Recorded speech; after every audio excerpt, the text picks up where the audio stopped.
வீடியோவில் எப்படி பார்க்க போகிறோம்னு சொல்லி சொன்னால், அர்ச்சுனா பாராளுமன்றத்தில் ஒரு முக்கியமான விஷயத்தை சமர்ப்பித்திருக்கின்றார். அதாவது தனக்கு நேரம் ஒதுக்குமாறு, பேசுவதற்கு நேரம் ஒதுக்குமாறு ஒரு கேட்டிருக்கின்றார், எழுத்து மூலமாக கேட்டிருக்கின்றார். காரணம் இந்த வைத்தியசாலை பிரச்சனைகள் தான். நேரடியாகவே அந்த 170 பேருடைய அந்த நியமனம் சம்பந்தமாகவும், வைத்தியசாலையில் நிர்வாக முறைகேடுகள் சம்பந்தப்பட்டும் ஒரு அவசரமான பொதுமக்களுக்குரிய ஒரு இதன் அடிப்படையில் பாராளுமன்றத்தில் சம்பந்தம் விவாதிக்கிறதுக்கு தான் உரையாற்றுவதற்கு நேரத்தை கேட்டு ஒரு இதாக கொடுத்துருக்கின்றார்.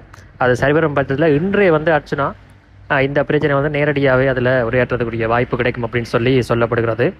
அது இப்போ அதை சப்மிட் பண்ணி போட காத்து கொண்டிருக்கிறார். அவருக்குரிய நேரம் ஒதுக்கப்படுமா இல்லையான்ற தெரியல. இன்று கட்டாயம் ஒதுக்கப்படக்கூடிய வாய்ப்பு இருப்பதாக தான் சொல்லப்படுகின்றது.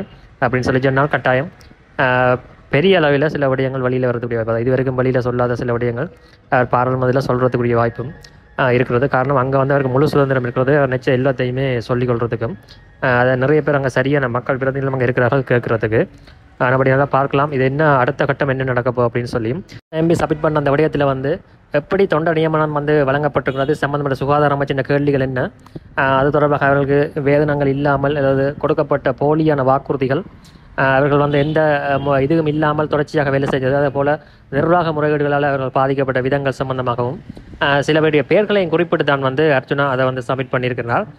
அதே போல் அவர் என்ன மாதிரியான இம்ப்ளிகேஷன்ஸ் எதிர்பார்க்குறார் அப்படின்ற சம்பந்தமாகவும் ஒரு தனிநபர் ஒரு யாழ்ப்பாணம் அப்படின்ற ஒரு இலங்கைன்ற மேலே இருக்கின்ற ஒரு சிறிய நிர்வாக மாவட்டத்திலிருந்து வடகிழக்கு பற்றியும் கதைக்க வேண்டியிருக்கிறது, நாட்டை பற்றியும் கதைக்க வேண்டியிருக்கிறது, எல்லா பிரச்சனையும் அவர் தான் கதைச்சு கொண்டிருக்கிறார்.